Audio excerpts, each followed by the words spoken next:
एगो गांव में आरती नाम के लड़की रहत रहली। आरती अपना माई बाबू के एक ही औलाद रहली। उ बहुत ही सुंदर रहली। बाकी एगो दुर्घटना के कारण उनका पैर में चोट आ गई रहे, जवना के कारण आरती लंगड़ा के चलत रहली। आरती के लंगड़ैला के कारण उनकर माई बहुत परेशान रहत रहली। अब आरती शादी के लायक हो गई रहली और रिश्ता भी ना आवत रहे। आरती के लंगड़ैला के कारण उनकर शादी तय ना होखत रहे, जवना के कारण आरती के माई बहुत ही दुखी रहत रहली। हे भगवान, जवान बेटी घर में पड़ल बिया, मरे से पहले एकर शादी देख लेती। अब तो ये आखिरी इच्छा बाकी। तू रोवल बंद करो, कहीं आरती सब सुन के गलत कदम ना उठाले। तू देखियो हम अपना बेटी के शादी बड़ी धूमधाम से करम। आरती के बाबू शादी करे खातिर ठान लिहले और आरती खातिर रिश्ता भी खोजे लगलन। ओकर अगले ही दिने सूरज नाम के लड़का के रिश्ता आ गई। अब सूरज के घर के लोग आरती के देखे खातिर आरती के घरे पहुंच गईले।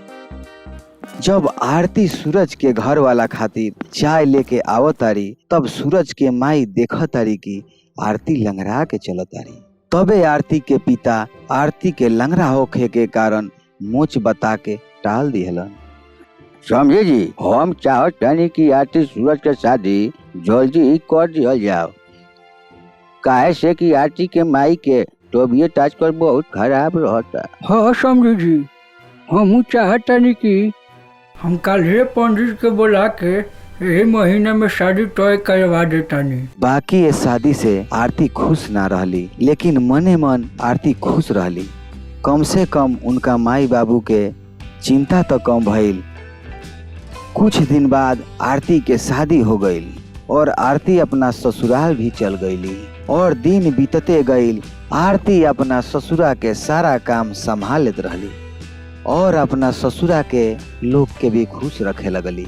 एक दिन आरती के सास बोलताड़ी, का हो बहू, तहार मोच अभी ठीक ना भइल, कहीं तहार बाबूजी हमनी के चूना तो ना लगा दिहले।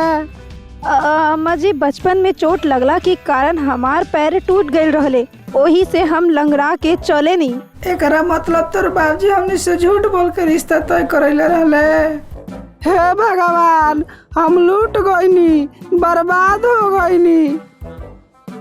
आरती के सास चिल्ला चिल्ला के पूरा घर के लोग के बुला लिहली और ई बात सबका के बता दिहली।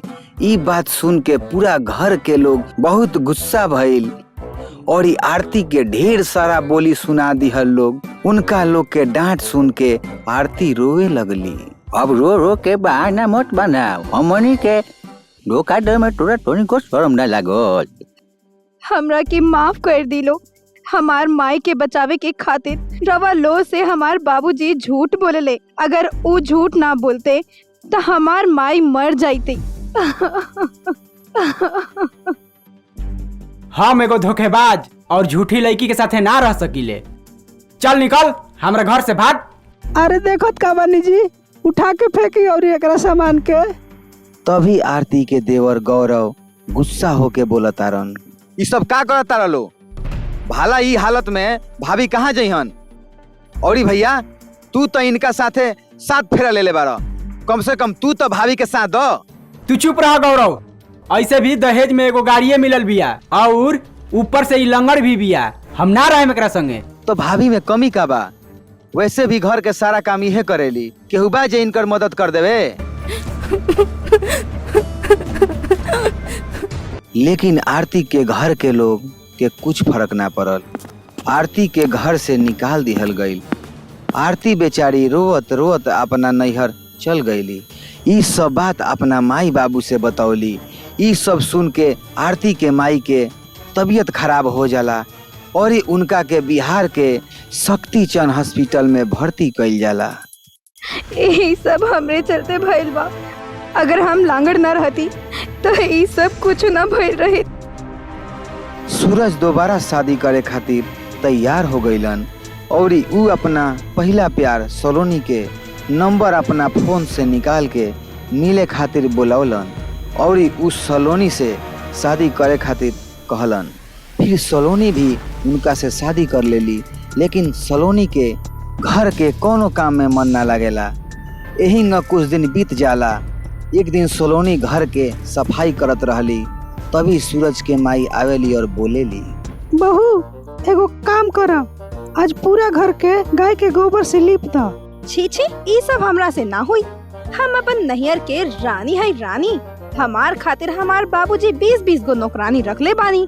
हैं होई देखो आइल बड़ी रानी बने, ई सब ना होई। आवा हो सूरज बेटा, बैठा लंगरा के सोफा पर। सास पतोह के झगड़ा देख के सूरज के बहुत ज्यादा गुस्सा आवेला, लेकिन वो अपना गुस्सा के केहू न रोक लेले और वहाँ से चल जालन। रात के जब ऑफिस से आवेलन तो देखेलन कि उनकर पत्नी सलोनी छोट छोट कपड़ा में वीडियो बनावतारी। ई सब देख के सूरज के बहुत ज्यादा गुस्सा आ जाला। एगो तो कोनो घर के काम नहीं करे के, आ दिन भर छोटे छोटे कपड़ा पहन के वीडियो बनावत रे। हम रउआ घर के नौकरानी ना है, बुझला कि हम दिन भर काम करत रही। अगर चाहतानी कि घर के काम हम करी तो कह दे अपन माए से कि हमार साथे साथे उहो घर के काम करस। खाली दिन भर बैठ के टीवी देखले से ना होई। तू हद पार कर तरु सलोनी। काहे ना बोली, हमार बाबूजी काम करे खातिर इतना सारा दहेज नहीं के देले। आइल बात समझ में। ई सब सुन के सूरज अपना पत्नी के गाली दे दिहलन, जवना के सुन के सलोनी गुस्सा होके अपना नैहर चल जाली।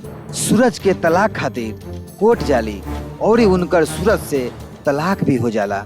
घर के सारा काम सूरज के माई के अकेले करे के पड़त रहे।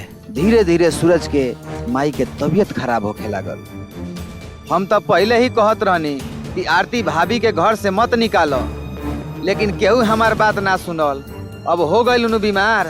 हाँ बेटा ठीक कहता रे, हम लालच में आके अपना पतोह के घर से निकाल दे हनी। काहो भैया, तू तो भौजी के लंगर मानत रहल, अब का भइल? लंगर ऊ ना तहार बुद्धि बा।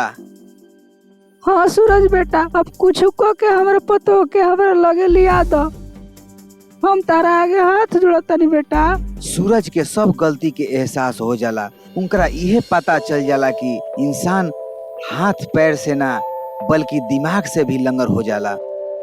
और इस सब के बाद सूरज अपना पत्नी आरती से हाथ जोड़ के माफी मांगे लगलन और आरती भी सूरज के माफ कर देली और उनका साथे फिर से ससुराल चल जाली।